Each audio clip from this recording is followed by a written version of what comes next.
Hello hi नमस्कार, radio रोजाना दिल से दिल तक पर आपका दिल से दिल तक वाला वेलकम। और हमारे स्टूडियो में मेरे साथ आज एक बेहतरीन पर्सनालिटी फिर से आ गई है जिनका नाम है दीपक राणा। और सर आपका बहुत बहुत वेलकम है मेरे स्टूडियो में।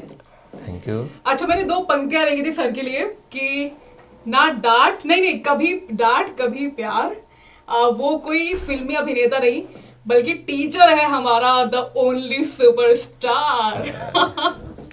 कैसा लग रहा है सर आपको पंक्ति सुन के? हाँ मैम, मैं कोई सुपरस्टार नहीं हूँ and first of all thank you मुझे यहाँ बुलाने के लिए और इस शो को होस्ट करने के लिए। मैं बच्चों को मोटिवेट करता रहता हूँ। बिल्कुल, टीचर तो मोटिवेटर है ही। तो बस यही है अपना काम कि मैंने बहुत बचपन में एक चीज़ पढ़ी थी, a teacher may teach to the people but may और may not reach to the people. तो मेरी कोशिश रहती है कि मैं बच्चों तक पहुँचूँ जी। तो उसके लिए कभी कभी उनकी हैबिट्स पे भी काम करना पड़ता है, कभी कभी उनकी जो मन स्थिति है कि उनके मन में क्या चल रहा है उस पर भी काम करना पड़ता है। तो बहुत सारे इश्यूज होते हैं, उनको डील करना पड़ता है, तभी हम किसी बच्चे का जो रियल डेवलपमेंट है उसको कर पाते हैं, अचीव कर पाते हैं। बिल्कुल। तो बस यही छोटी सी कोशिश रहती है। जी। तो मैं कोई सुपरस्टार वगैरह नहीं हूँ बट हाँ एक छोटा सा टीचर हूँ। तो टीचर वाकई में एक रोल मॉडल होता है, एक सुपरस्टार रॉकस्टार सब होता है, भले आप उसको एक्सेप्ट करें ना करें, लेकिन मैं मानती हूँ और मुझे भी मेरी भी लाइफ में टीचर का ही बहुत बड़ा रोल बड़ा योगदान रहा ही है। तो फिर तो सभी जैसे मतलब आज के टाइम में वाकिफ है कि टीचर मतलब हमेशा से गुरु का दर्जा सर्वोपरि होता है और आपका भी दर्जा सर्वोपरि है। तो यहाँ से बात शुरू करना चाहूंगी कि मतलब बीइंग अ टीचर और बीइंग अ पेरेंट, आप क्या चाहते हैं कि अगर आपको एक पेरेंट के तरीके से सोचा जाए तो टीचिंग में वो क्या बदलाव होने चाहिए जो आपको लगता है लेकिन वो असल में है नहीं? देखिए बहुत कुछ चेंज करने की ज़रूरत है और आजकल तो जो स्कूल्स हैं या जितने भी एजुकेशनल इंस्टीट्यूट्स हैं वो मनी सेंट्रिक हो गए हैं। यही प्रॉब्लम है मेन। तो मतलब बच्चे को लेके, क्योंकि एक तो स्ट्रेंथ बहुत ज़्यादा वो लोग गैदर करने पे ध्यान देते हैं और फिर जब एक बार स्ट्रेंथ हो जाती है तो उसके बाद फिर बस उसको मेंटेन करने पे ध्यान रहता है। जो रियल चीज़ है, रियल कैरेक्टर डेवलपमेंट है, उस पर कोई ध्यान नहीं है। दूसरा जो डिसिप्लिन को लेके है कि आजकल लॉज कुछ इस तरह के बना दिए गए हैं कि अगर किसी बच्चे को उसकी मिस्टेक पे डांटा भी जाए या कुछ कहा भी जाए तो पेरेंट जो हैं वो रूल्स को दिखाने लगते हैं और जबकि लास्ट में जाके वो बच्चा फिर उन्हीं के वो मतलब उनको भी डिसओबे करता है और ये चीज़ वो देख भी रहे हैं बट फिर भी बिकॉज वो ये नहीं समझते हैं कि अभी वो मतलब अभी अगर हम इस चीज़ को कंट्रोल नहीं करेंगे, अभी अगर इस पे ध्यान नहीं देंगे तो आगे जाके कितनी बड़ी प्रॉब्लम बन जाती है। यही चीज़ें धीरे धीरे फिर वो गैप में क्रिएट हो जाती हैं। तो अगर आप बच्चे को आज नहीं रोकेंगे, उसकी गलती पे डांटेंगे नहीं, बताएंगे नहीं कि यू आर रॉन्ग हेयर और ये चीज़ बिल्कुल भी एक्सेप्टेबल नहीं है, जब हम उसको एक बार अलाउ कर देते हैं, क्योंकि एक प्रोवर्ब भी है, to continue is to allow. बिल्कुल, sorry, to allow is to continue. मतलब एक बार आपने अलाउ किया वो चीज़ कंटिन्यू होने लगती है। तो आप जो कह रहे हैं कि टीचिंग में बदलाव, जैसे टीचर को थोड़ा सा एक ऐसा टाइम पीरियड भी रखा जाए टाइम टेबल में जिसमें बच्चे को पूरा फ्री छोड़ा जाए और कुछ पेन पेपर देके, अगर वो टीचर के सामने बोल नहीं सकता तो एटलीस्ट लिख तो सकता है। तो वो लिख के और चाहे एक बॉक्स में डाल दे या कुछ भी कर दे, वो अपने मन की बात या जो भी इश्यूज वो फेस कर रहा है, कई बार कुछ फ्रेंड्स परेशान कर रहे होते हैं, कई बार घर से दबाव होता है, बच्चा ये सोच के आता है कि मुझे स्कूल में कुछ अच्छा मिलेगा, स्कूल भी फिर मशीन की तरह ही ट्रीट कर रहा है। तो एक ऐसा एक विदाउट बैग, कुछ ऐसा एक बैग जो बैग को वो कैरी करते हैं, तो नो बैग डे तो स्कूल रखते हैं लेकिन उस दिन भी वो मस्ती में निकाल देते हैं। रियल वर्क जो होना चाहिए वो नहीं हो पाता है। तो उसमें ये मेरा ये मानना है, या तो टीचर और बच्चे का इंटरेक्शन होना चाहिए या पेन पेपर से कि जो तुम्हारी समस्या है, नाम भी नहीं लिखना कोई बात नहीं है, आप उस चीज को बिना नाम के लिख सकते हैं, क्योंकि जब वो सबके सामने आएगी और बच्चा सुन ही लेगा। बिल्कुल। तो बच्चे को इतना फ्रीडम दी जाए कि वो बिना नाम लिखे अपनी परेशानी लिख दे और वो लिखेगा, क्योंकि अगर हम नाम वगैरह से पॉइंट आउट करते हैं तो डरेंगे। तो इस तरह का एक प्रोसीजर कर सकते हैं टीचिंग में। दूसरा, टीचर को भी थोड़ा सा फ्री छोड़ा जाए। टीचर्स को काम में इतना ऑक्यूपाइड किया हुआ है कि वो सिर्फ उसको सुबह से शाम तक रिकॉर्ड्स मेंटेन करने हैं, ये करने हैं, वो भी अपनी जॉब के लिए बेचारा काम कर रहा है। तो ये सब बातें हैं, थोड़ा सा टीचर को भी फ्री छोड़ा जाए और बच्चे को ये फ्रीडम मिले, at least once in a month इस तरह का अरेंजमेंट किया जाए कि वो कुछ पेन पेपर से अपनी बातें लिख के किसी बॉक्स में डाल सके। वाकई तो आपकी बातें सुन के मुझे लग रहा है कि मन में काफी ज्यादा रोष है। नहीं बहुत सी बातें जो कि आप कहना चाहते हैं, लेकिन ये अभी निकलना शुरू ही हुआ है। नहीं, रोष कुछ नहीं है, काफी आगे तक जाएगा। हाँ, रोष कुछ नहीं है, जो चीज होनी चाहिए वो होनी चाहिए। तो वो काम करके ही हमें फील हुआ है। अब इसमें कुछ लोग इसे फेवर में भी बात करेंगे, कुछ अंगेज भी जाएंगे, तो ऐसा चलता रहता है। हर किसी के अपने विचार होते हैं, ये मेरे व्यक्तिगत विचार हैं। अब ये कहाँ तक एक्सेप्टेबल हैं वो तो पता चलेगा बाद में। तो मैंने ये पाया है, मतलब अभी तक मैंने भी जितना कुछ दुनिया देखी है अपने इन 25-26 सालों के अंदर, तो मैंने देखा है कि मतलब कुछ लोग होते हैं जो कि चेंज वाकई में लेकर आना चाहते हैं समाज के अंदर। कुछ होते हैं जो कि उनमें मजबूरी में लेकिन ढल जाते हैं, लेकिन आप में दिखता है कि आप वाकई में एक चेंज लेकर आना चाहते हैं। देखिए, चेंज का तो नहीं पता, बट ये है कि मैंने मतलब कुछ अलग, मतलब मैं उसमें नहीं घुलूंगा। मेरा जो अपना एक आइडल है वो मेरा आइडल है। आपका विचार आई गेस ये है। तो आपको क्या लगता है कि मतलब ये चीज भी कहाँ तक आगे जा सकते हैं? हाँ बिल्कुल, अगर मेरी जो बात है वो सैद्धांतिक होगी या उसमें कुछ जो पुराना गुरुकुल पद्धति है या कुछ ऐसा कुछ होगा, क्योंकि उस टाइम पे भी पनिशमेंट मिलती थी, डांट मिलती थी। और ये भी बताया गया है कि किशोरावस्था जो होती है, मतलब 8 से लेकर के और 15 तक, 15-16, ठीक है, मतलब किशोरावस्था से जो पहले वाला जो मोड होता है एज का, उसमें बच्चे को पूरा मतलब बोला गया कि अच्छे से उसे मेहनत करानी चाहिए ताकि वो लेबर सीख सके, लाइफ का स्ट्रगल सीख सके। आज का पेरेंट बच्चे को सुबह उठाने में ही डरता है, ठीक है, और संडे तो ये समझो उनका ही है, तो 8 बज रहे हैं, 9 बज रहे हैं, 11 बज रहे हैं, ठीक है। बहुत छोटी छोटी चीजें हैं जिन्हें वो नॉर्मल बना दिया है उनको। You have to rise before sunrise, आपको उठना ही पड़ेगा, आपको खुद खड़े होना पड़ेगा। मतलब ये कहा जाता है कि जो लोग सूरज को जगाते हैं वही कामयाब होते हैं। जिन्हें सूरज जगा रहा है आके, तो वो फिर ऐसे ही पड़े रहेंगे और हमेशा उन्हें सूरज ही जगाता रहेगा, वो हमेशा ही लेट उठेंगे।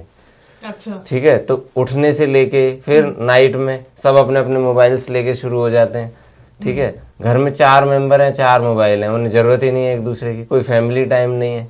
पेरेंट को चाहिए कि रात के 8 बजे एक डेडलाइन कर दे, भाई ठीक है अब ये फोन जमा हो जाएंगे यहाँ पे, खाना खाया, सब किया, ये फैमिली टाइम है। ये कौन करेगा? पेरेंट को रोल प्ले करना पड़ेगा ना, ठीक है। इसमें कौन सा हम बच्चे का राइट का दमन कर रहे हैं? कुछ नहीं कर रहे, हम एक डिसिप्लिन क्रिएट कर रहे हैं। तो कुछ बातें हैं जो पेरेंट के एंड पे जरूरी है, कुछ बातें हैं जो बच्चों के एंड पे हैं। मतलब 90% बच्चे ऐसे हैं जो उन्हें पेरेंट्स का भी बिस्तर लगाना चाहिए नाइट में सोने से पहले, वो खुद ही नहीं, पेरेंट्स ही उनको लगा के दे रहे हैं, जबकि वो 9, 10, 11, 12 में पढ़ रहे हैं। तो उन्हें लगता है ये पेरेंट्स का ही, अपने खाए हुए बर्तन भी वो पेरेंट्स ही उठा के लेके जाएंगे। अरे तुम, बच्चा इतना भी नहीं कर पा रहा है, मतलब कह दिया ना, don't make your child handicapped by giving everything cut and right. सब कुछ टेबल पे दे दोगे तो हैंडीकैप्ड ही हो जाएगा वो। तो थोड़ा सा स्ट्रिक्ट बनने की भी जरूरत है, क्योंकि बाई प्रोडक्ट अब आपके सामने आ रहे हैं। बच्चा बिल्कुल ही पिज्जा बर्गर की ही जनरेशन रह गई है, बिल्कुल टोटल। मतलब उसमें कोई स्ट्रेंथ नहीं है, कुछ विवेक नहीं है, कोई विचार शक्ति नहीं है उसके अंदर। क्योंकि अब इसमें हम गलती किसकी बताएं? तो बच्चा तो छोटा था ना, कच्चा गढ़ा था, ठीक है। तो उसको आपने उस टाइम पे ट्रेन किया नहीं, हाँ ठीक है बच्चा है, हो जाएगा, ऐसे नहीं होता। कोई भी चीज ऐसे ही हो जाती है क्या? मेहनत लगती है उसमें। तो पेरेंटिंग का रोल है, और बचा कुछ रोल फिर टीचर्स का आता है। टीचर्स खुद सैलरी के लिए वहीं पर, मतलब वो बेचारे बाउंड है, कुछ उनकी मजबूरी है, कुछ उनको फ्रीडम नहीं मिल रही। बहुत से ऐसे अच्छे टीचर हैं जो कुछ करना चाहते हैं, बट उनको फ्रीडम नहीं है उस तरह का करने की, या जो वो एडमिनिस्ट्रेशन है उनको रोकता है। हाँ बिल्कुल रोकता है, और उन्हें लगता है कि मतलब नहीं, ये करिकुलम में नहीं है। जो चीज बिल्कुल नंबर लेना, ये नंबर है तो वो चीज कराई जाएगी। अरे योगा के सेशंस कराए जाएं मॉर्निंग में। हेल्थ ही नहीं रहेगी तो तुम क्या डॉक्टर इंजीनियर बन के करोगे? और किसी नहीं रहेगी तो वेल्थ नहीं रहेगी, ठीक है। तो मतलब हर चीज को ये सोचते हैं नहीं, तो पहले आज सब कुछ कराया, इंजीनियर बनाया, डॉक्टर बनाया, पैसे कमाए, फिर वही पैसे हेल्थ लूज हो चुकी होती है, फिर उन्हें ठीक करने में लगा दो। इसी साइकिल में आदमी मर जाता है। ये जीवन थोड़ी है। तो जीवन में मिला क्या? यस, साथ की साथ चीजें कुछ जरूरी हैं कि डेज फिक्स कर दिए जाए। चलो आप पूरे वीक अपनी पढ़ाई को सफर नहीं कर सकते, मंडे रख लीजिए, ट्यूसडे रख लीजिए, कोई 1 दिन 2 दिन रख लीजिए, ठीक है। हम जब पढ़ते थे स्कूल में, गवर्नमेंट स्कूल में हम थे तो बाल सभा होती थी। बाल सभा सैटरडे वाले दिन होती थी, तो सारे बच्चे बैठते थे, कहानियां सुनाई जा रही हैं। कहानियां, स्टोरीज कितना अच्छा मोटिवेशन का साधन है। कोई टीचर अगर आज स्टोरी सुनाने लगे, ठीक है, अपने लेक्चर में, तो उसको ऑफेंस में काउंट कर लिया जाएगा। क्यों भाई? कि तो टाइम पास कर। हाँ, टाइम पास। अरे रियल लर्निंग है, बच्चे का हम डेवलपमेंट के लिए मतलब मैदान में है। कोई फिजिक्स ले रहा है, कोई केमिस्ट्री ले रहा है, कोई एसएसटी ले रहा है, सब एक तरीके से बच्चे को पढ़ाने के लिए ही है। लेकिन बच्चे को पढ़ाने वाले मोड में लाने के लिए कई बार स्टोरीज भी जरूरी होती हैं। मैथ वाला टीचर है तो हमेशा स्ट्रिक्ट ही बना रहना चाहिए क्या? नहीं, ऐसा नहीं है। टीचर को टीच और चीट एग्जैक्टली अपोजिट वर्ड है। अगर टीच ढंग से नहीं हुआ तो आप चीट कर रहे हो बच्चे को, ठीक है, चीट कर दिया आपने, पूरा लाइफ टाइम उसका वो कर दिया। There are never bad students, there are always bad teachers. Oh my god, ये बहुत बड़ी बात बोली आप। कि मतलब बच्चे कभी बैड नहीं होते, टीचर होता है जो उनको बैड शायद बनाते हैं, और टीचर खुद ही बैड होता है। हाँ, तो मतलब ये, क्योंकि अब ये बात आप कहते नहीं बहुत बदतमीज बच्चे होते हैं। अब वो टीचर में मेरा पेरेंट भी आ गए हैं, ठीक है, तो कुछ घर से उनको सपोर्ट मिल रहा होता है। तो ये चीजों का बहुत विशेष ध्यान रखने की जरूरत है। लोगों को बहुत कैजुअली ले रहे हैं, ठीक है, और आजकल वो वेस्टर्न कल्चर और आ गया, ठीक है, इनकी लाइफ इनके साथ है, हमारी हमारे साथ है। ऐसा नहीं है। जब एक एज पे सबको आना है, बूढ़ा सबको होना है, ठीक है। अगर आप मनी सब कुछ नहीं होती कि आपने अपने लिए रिसोर्सेज अरेंज कर लिए, आपका बच्चा आपको कल को दे ना दे कोई फर्क नहीं पड़ता। एवरीथिंग इज नॉट मनी, हर चीज मनी से नहीं हो सकती। कुछ चीजें आपको at the end of the day जरूरत पड़ती है, एक दूसरे के बहुत बड़ा लाइफ टाइम होता है, जरूरत पड़ जाती है। तो बच्चों को इस तरह के संस्कार दिए जाए कि उन्हें पता हो कि ये मतलब फादर और मतलब मदर ये इस तरह से रिस्पेक्टेबल हैं और इनको ये स्पेस देना है और पूरी उम्र देना है। चाहे डिसीजन अपना रखो आप, लेकिन उनको आगे रख के रखो आप जी। और मैं आजकल बहुत प्रोमिनेंट ये चीज बढ़ती हुई देख रही हूँ कि खासकर मेट्रो सिटीज में, कि सिर्फ मनी ही सब कुछ रह गया है। मतलब नथिंग मैटर्स, ओनली मनी। मतलब बच्चा भी कमाए, बूढ़ा भी कमाए, पेरेंट भी कमा रहे हैं, हर कोई कमाए, बस कमाओ कमाओ कमाओ। और बाकी कोई वैल्यू रहे ना रहे, कोई टाइम स्पेंड टुगेदर वाला रहे या ना रहे, कुछ और रहे ना रहे, जीवन में खेल रहे ना रहे, कोई शौक रहे ना रहे, लेकिन बस पैसा होना चाहिए।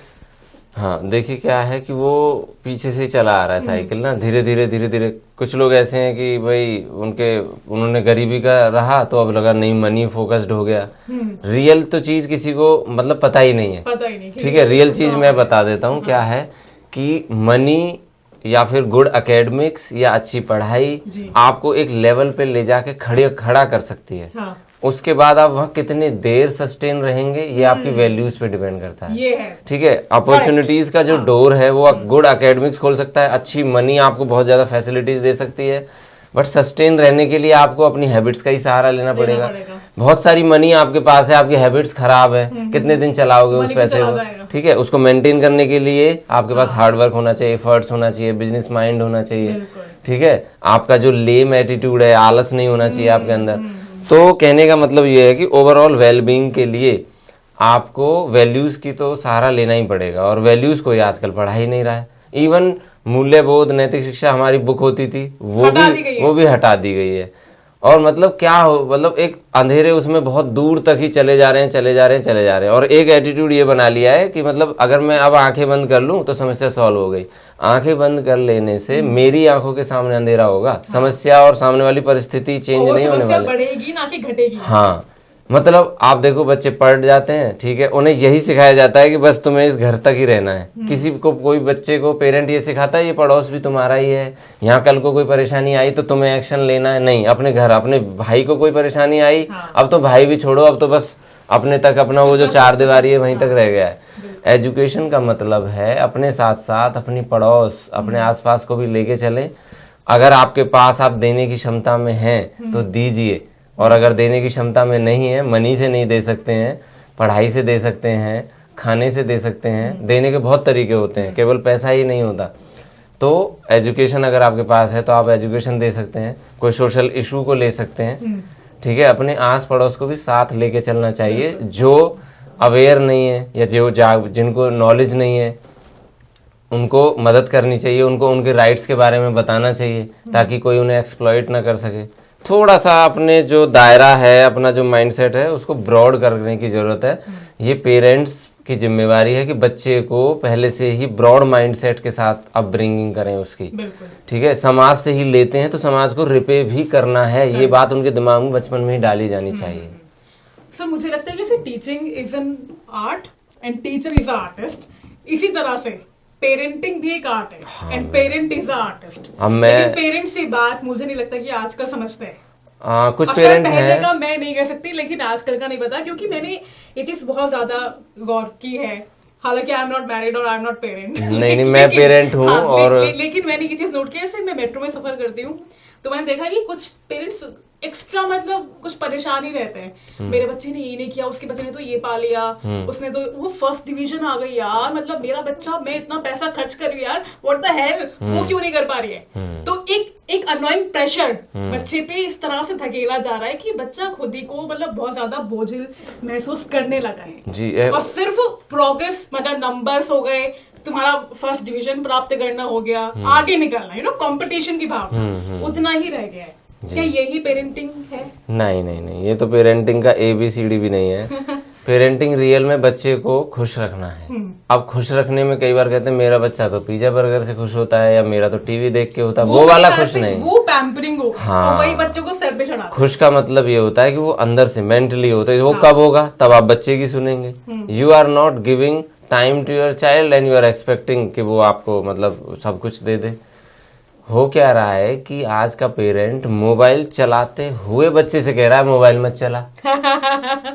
एक बच्चा क्या है, बच्चा आपके बोलने से नहीं सीखेगा, जो आप बोल रहे हैं, जो कर रहे हैं उससे सीखेगा। ठीक है, आप कर क्या रहे हैं उस पर आपका ध्यान, आप देख रहे हैं मैं तो कर रहा हूँ बच्चे को तो मैंने अच्छा एनवायरनमेंट दिया हुआ है। टोटल आप अपने आप को बेफूल कर रहे हैं। बिल्कुल आपको बहुत ज्यादा कॉन्शियस रहने की जरूरत है। और जैसे कि आपने बोला टीचिंग आर्ट है, पेरेंटिंग तो उससे भी ज्यादा जरूरी आर्ट है, बिकॉज पेरेंट्स तो पहले गुरु होते हैं। ठीक है, बच्चा 8 घंटे ही तो रहता है स्कूल में, बाकी टाइम तो घर ही रहता है, और पहले 5 साल तो वो घर ही रहता है, तो मेजर काम तो घर का ही हुआ ना। ठीक है, आज का पेरेंट क्या करता है, पेरेंट्स मीटिंग में जाएगा तो टीचर पे थोप देता है, टीचर 2-3 बातें अपने ऊपर से झाड़ के पेरेंट पे थोप देता है, ब्लेम गेम चलता रहता है। ठीक है, बच्चे का कोई डेवलपमेंट नहीं है इसमें। बच्चा मजा लेते रहता है। हाँ, बच्चे को पता है ये वो एडवांटेज लेना सीख जाता है। अरे आप बिल्कुल क्लीन रहिए ना, टीचर को भी रहने की जरूरत है। और टीचर तो चलो थर्ड पर्सन हो गया, टीचर का रोल तो चलो आ रहा है, बाद में आ रहा है। आप एज ए पेरेंट देखिए आप कितना टाइम बैठ रहे हैं कि हम तो जॉब जाते हैं, रात को 9 बजे घर में घुसते हैं। अरे भाई संडे को तो तेरे पास टाइम रहता है, तू संडे ही कहाँ बैठता है अपने बच्चों के साथ। तो प्रॉब्लम ये हो रही है कि समस्या को सुलझाने के प्रयास करने नहीं है, और उसको पूरा इशू बनाना है, और मेरा बच्चा तो ये नहीं कर रहा, वो नहीं कर रहा। भाई पेरेंट तुम हो, बाप तुम हो कि वो है, वो तो बच्चा है ना। तो बाप का रोल समझो, उसकी गद्दी समझो, उसका लेवल समझो, और उसके अकॉर्डिंग उसको रूल करो, या उसको मतलब उसमें एस्टेब्लिश करो। मतलब मैं ये नहीं कह रहा कि उसको मतलब डांटो, ये करो वो करो, एक लेवल है, उससे बात करनी है। उसको बच्चे को इतना कंफर्टेबल करो कि वो सबसे पहले आके आपको ही बताए। ठीक है, तो कब होगा? जब आप वो बैरियर खत्म कर देंगे बीच का। एक एज आती है जिस टाइम पे आपको ऊपर रहना पड़ता है, बच्चा यहाँ रहता है। जब वो कहता है पापा सब कुछ जानते हैं, वो पापा को ही सब कुछ मानता है।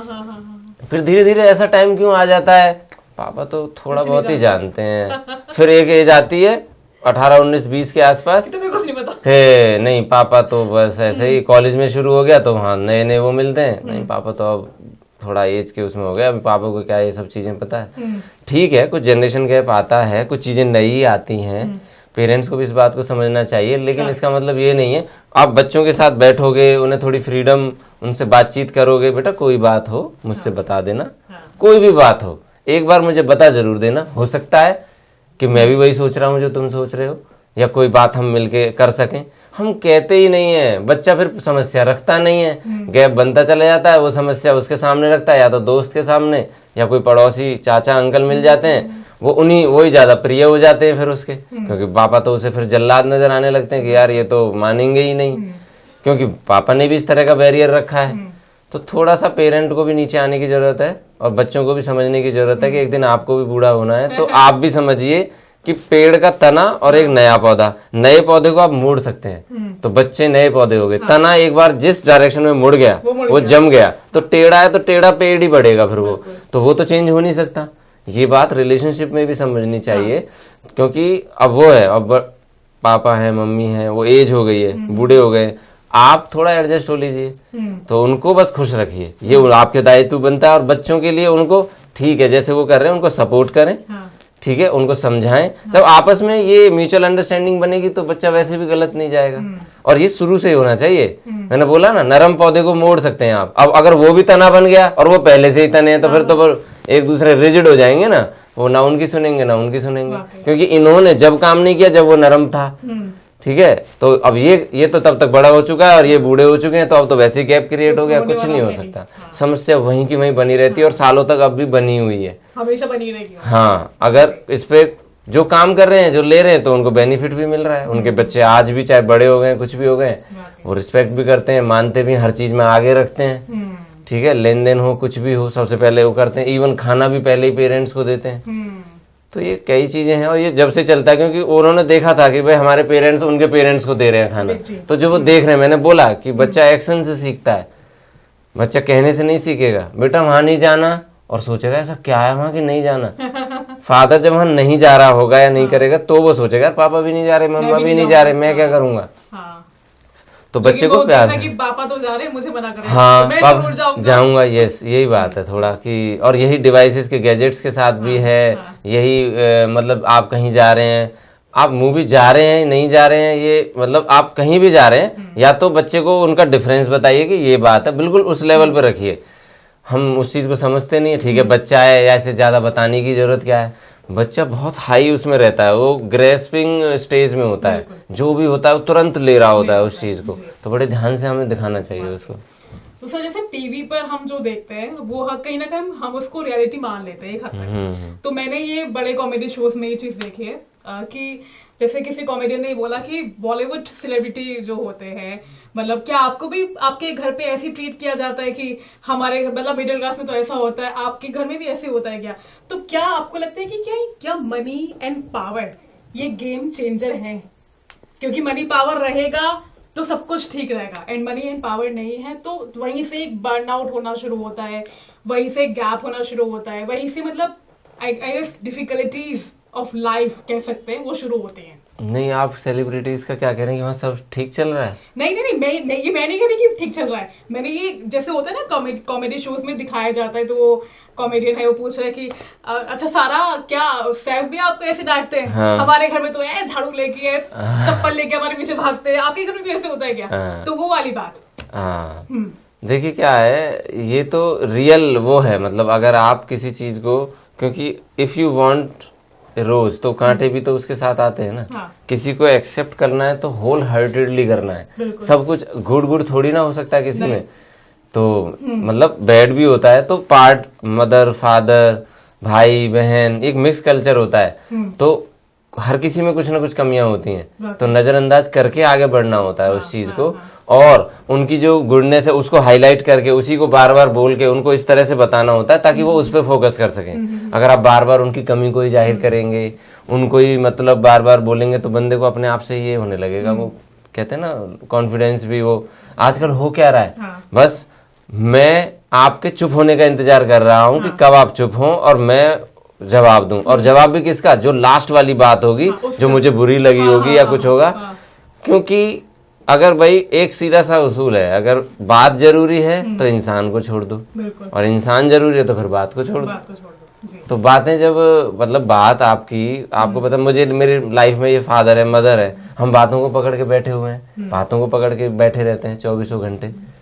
दोनों में से एक चीज को सिलेक्ट करिए, ठीक है भाई, बात इतनी बड़ी हो गई कि भाई मैं तो ठीक है, फिर बात को ही गले लगा लो ना, इंसान को छोड़ो, इतना डेयर करो जी। और तो सर मतलब यहाँ पे एक रियल लाइफ इंसिडेंट लेते हैं, जैसे कि मैं खुद में ये चीज देखती हूँ कि शाम को थक के कोई घर जा रहा है, कोई भी एक लड़का लड़की बच्चा परिवार का वो घर जाता है या पेरेंट भी घर जाता है, तो कहीं ना कहीं चीज होती है कि एक बर्नआउट हुआ रहता है कि मतलब कभी कभी होता है कि मन नहीं करता कि मैं तुमसे कुछ बोलूं, मुझे बस शांत बैठना है, तुमने मुझे उल्टा कुछ बोला तो मैं तुम पे ऐसे धधकूंगी ना कि तुम्हें लगेगा कि इससे मेरा कोई रिश्ता है ही नहीं। तो ये चीज कभी कभी होती है, लेकिन तो ये अंडरस्टैंडिंग हमेशा बनी रहना मुझे नहीं लगता कि आज के युग में स्पेशली पॉसिबल है पॉसिबल। उसके लिए रॉन्ग ट्रेनिंग मिली हुई है, तभी तो वो कर रहे हैं। असली इंसान तो वही है जो मतलब गुस्से में भी अपना मतलब जो हाँ वो ना भूले। हम इवन हम भूल जाते हैं, हम कोई वहां से ऐसे नहीं, इवन आज भी बाद में तुरंत रियलाइज हाँ। लेकिन आप जो कह रहे हैं ना कि वो पॉसिबल है, उसको थोड़ा सा हमें योग से भी जुड़ने की जरूरत है, मेडिटेशन में भी जाने की जरूरत है, और ये कॉन्टेक्स्ट समझने की जरूरत है कि अब ये शब्द एक बार निकल गए तो निकल गए।